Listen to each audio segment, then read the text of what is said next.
Salut, je m'appelle Tim et voici mon histoire. Celle où je voulais tellement impressionner une fille que j'ai failli mettre le feu à une maison. Avec des gens à l'intérieur. Ça ne me ressemble pas du tout et j'ai même du mal à me dire que ça s'est vraiment passé. Tout a commencé avec un mensonge. Avant même que tout cela ne débute, je suis tombé amoureux d'une fille de mon école qui avait une année de plus. Elle s'appelle Olivia et ça faisait des semaines que j'essayais de lui parler. Je restais toujours dans les parages pendant les pauses déjeuner en espérant avoir une chance d'entamer une conversation naturelle avec elle. Pendant très longtemps, il ne s'est rien passé et j'étais trop timide pour lui parler. Mais un jour, pendant une de ces pauses déjeuner, j'ai surpris une conversation entre Olivia et une de ses camarades de classe. Elle parlait d'un groupe d'élèves plus âgés, qui sont super populaires dans notre école, qu'on appelait la bande. C'est dur de déterminer ce qu'ils ont de si spécial, peut-être que c'est absolument tout. Ils sont la définition incarnée de tout ce qui est génial. Ce sont 3 garçons et 2 filles qui traînent toujours ensemble et ils forment un groupe de musique électronique qui joue non seulement dans notre école mais aussi dans d'autres endroits en ville. Ils ont tous l'air d'avoir 25 ans, ils sont cool et populaires et ils n'ont jamais intimidé qui que ce soit. Bien au contraire, s'ils voient que quelqu'un est victime de bizutage, ils font tout leur possible pour le protéger. Mais à part ça, ils traînent séparément et ne parlent à personne d'autre. Olivia était donc relativement nouvelle dans notre école, et elle disait à son amie qu'elle voulait vraiment apprendre à connaître ces gens-là, mais qu'elle ne savait pas comment les aborder. J'étais avec mon pote Jim à une table juste à côté d'elle. Je ne suis pas un harceleur, je ne pense pas, et je n'ai aucune idée de ce qui m'a pris, mais j'ai senti que c'était ma chance. Je me suis retourné vers elle, je me suis excusé d'avoir entendu leur conversation et j'ai ajouté que je connaissais assez bien les gens de cette bande, et que je pouvais les lui présenter si elle le voulait. Et c'était un énorme mensonge, si minable. J'ai eu une espèce de moment d'égarement, de flou total et c'est juste sorti tout seul.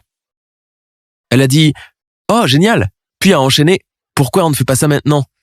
C'est là que j'ai paniqué. Je ne savais pas quoi faire. J'ai essayé de gagner un peu de temps et par chance, après quelques minutes, le groupe s'est levé et est parti. Elle ne les a pas vus filer, alors je lui ai dit « Oh non, mince, ils sont déjà partis. » Eh bien, peut-être une autre fois alors. Je me fichais de savoir quand cette autre fois arriverait. Notre contact avait été établi. J'espérais qu'elle allait oublier ma promesse, mais je ne pouvais pas oublier le fait qu'on se connaissait maintenant. Je sais, il n'y a strictement aucune logique là-dedans. Mais comme quoi, voilà ce qui arrive quand tu parles à ton crush pour la première fois. Je suppose que la plupart d'entre nous passent par là à un moment donné. Le soir, c'était encore mieux, ou pire encore, je n'en suis toujours pas sûr. Elle m'a envoyé un message sur Instagram. Oui, elle a cherché mon compte, l'a suivi et m'a gentiment fait rappeler ma promesse. On s'est envoyé des messages pendant environ 1 heure et je me sentais comme la personne la plus heureuse sur Terre. Mais comme cela arrive souvent, le matin, ce sentiment avait disparu et il avait été remplacé par la peur. Au moment où je me suis réveillé, j'ai réalisé que je devais vraiment la présenter à des gens que je ne connaissais pas et je n'avais aucun moyen de m'en sortir.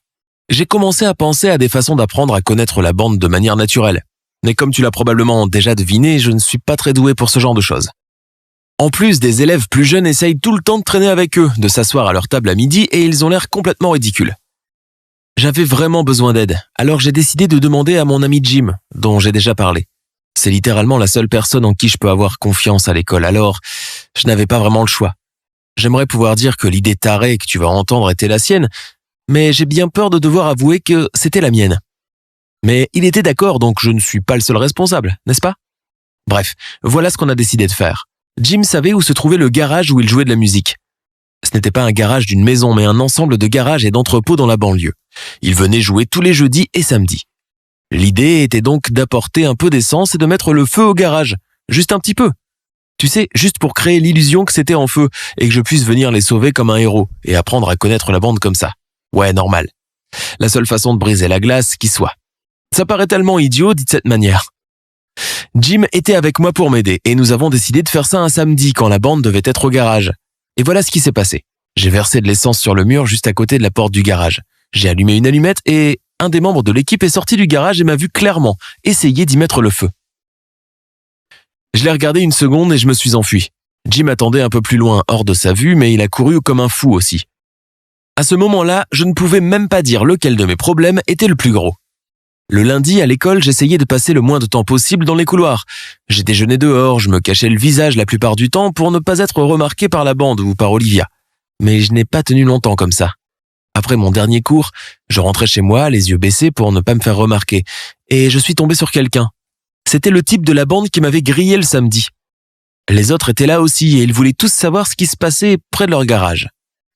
J'essayais désespérément d'inventer quelque chose. Je bredouillais un truc au sujet d'une blague que je voulais faire à un pote dont le garage était juste à côté et que je les avais confondus. L'histoire n'avait pas beaucoup de sens, mais je pense qu'il commençait à me croire ou au moins à penser que j'étais fou, ce qui était aussi un petit peu mieux. Mais après quelques secondes, j'ai entendu une voix familière juste à côté de moi. J'ai tourné la tête et j'ai vu Olivia. Elle m'a vu parler à la bande et a pensé que le moment était parfait pour que je la présente. « Alors, tu me présentes à tes potes maintenant ?» m'a-t-elle demandé en souriant devant eux. J'étais si mal que j'en ai oublié mon propre nom. Je l'ai regardé, j'ai regardé les visages perplexes de la bande et je me suis enfui. Encore une fois, et sans me retourner. J'essaie toujours de disparaître à chaque fois que je croise Olivia ou la bande à l'école, et ça arrive souvent en même temps, parce qu'ils ont commencé à traîner ensemble. Et ouais, Jim a appris par quelqu'un que son amitié avec eux avait commencé en discutant du fait que j'étais un type vraiment étrange. Je ne déconne même pas. Je les ai donc introduits, mais pas tout à fait comme je l'avais prévu. Mais j'ai tenu ma promesse.